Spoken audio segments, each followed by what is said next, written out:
இன்றைக்கி என்ன நம்ம இது சுவாரஸ்யமான விஷயம் அப்படின்னு பார்த்தீங்கன்னா, தண்ணி கேன் போடுறதுக்கு ரொம்ப லேட்டாக தான் போனோம். அது இல்லாமல் இன்றைக்கி கேன் வந்து பார்த்திங்கன்னா கொஞ்சம் அதிகம் தான். ஏன்னா வந்து சாட்டர்டே சண்டேனாலே கொஞ்சம் கேன் அதிகமாக தான் இருக்கும். அதனால் வந்து கேனை எடுத்துகிட்டு ஓட ஆரம்பிச்சிட்டோம் நாங்கள்.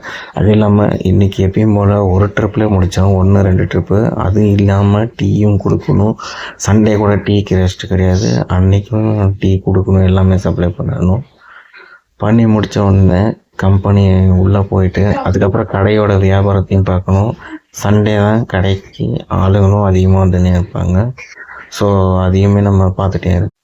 சண்டே தான் எல்லா ஹிந்திக்காரங்களுக்கும் சரி, நார்மலாக இருக்க எல்லாருக்குமே லீவு. அன்றைக்கி தான் எல்லாருமே வெளியே வருவாங்க. ஸோ வெளியே வரனால வந்து நமக்கு வந்து ரோட் பாயிண்ட் இருக்கிற கடைங்களுக்கு நல்லாவே வியாபாரம் நடக்கும். ஸோ நான் எதுக்காக சொல்ல வரேன்னா, என்ன சொல்கிறது, முடிஞ்ச அளவுக்கு இந்த மளிகை கடைக்காரங்க, கடை வச்சுருக்கிறவங்களுக்கெல்லாம் சண்டேலாம் வந்து ஒரு நல்ல ஒரு பிஸ்னஸ். அந்த டைம் வந்து யாரும் வெளியே போய் கடையை க்ளோஸ் பண்ணிக்க வேணான்றதை சொல்ல வரேன் நான்.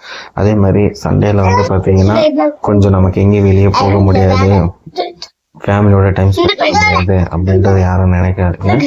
உண்மையிலே அன்றைக்கி ஒரு நல்ல ஒரு பிஸ்னஸ் டைம் தான். ஸோ அதை வந்து நீங்கள் மெயினாக வந்து கீப் அப் பண்ணி ஃபாலோ பண்ணி போகிறது பெஸ்ட்டுன்னு சொல்ல வரேன் நான். ஏன்னா காலையிலேருந்து சாயந்தரம் வரையும் அதுலேயே ஒர்க் பண்ணுறது கொஞ்சம் கஷ்டம்தான்.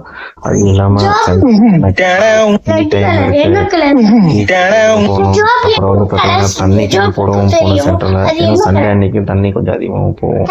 ஸோ அதனால் வந்து அன்றைக்கி வந்து இன்னொரு ட்ரிப்பும் தண்ணி போடுற மாதிரி இருக்கும். அதை முடிச்சு சரி நைட்டு தான் ஃப்ரீயாக பண்ணலான்னு பார்த்தா அப்போவுமே கண்டிப்பாக வந்து டீ கொடுத்து கம்பெனிங்களுக்கு டீ கேட்குறாங்க.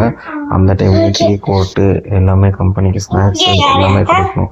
ஸோ எல்லாத்தையும் முடிச்சுட்டு கடையை க்ளோஸ் பண்ணிட்டு போகலான்னு பார்த்தா அப்போ தான் ஹெவி ரெயின், மழை வேறு வந்துருச்சு.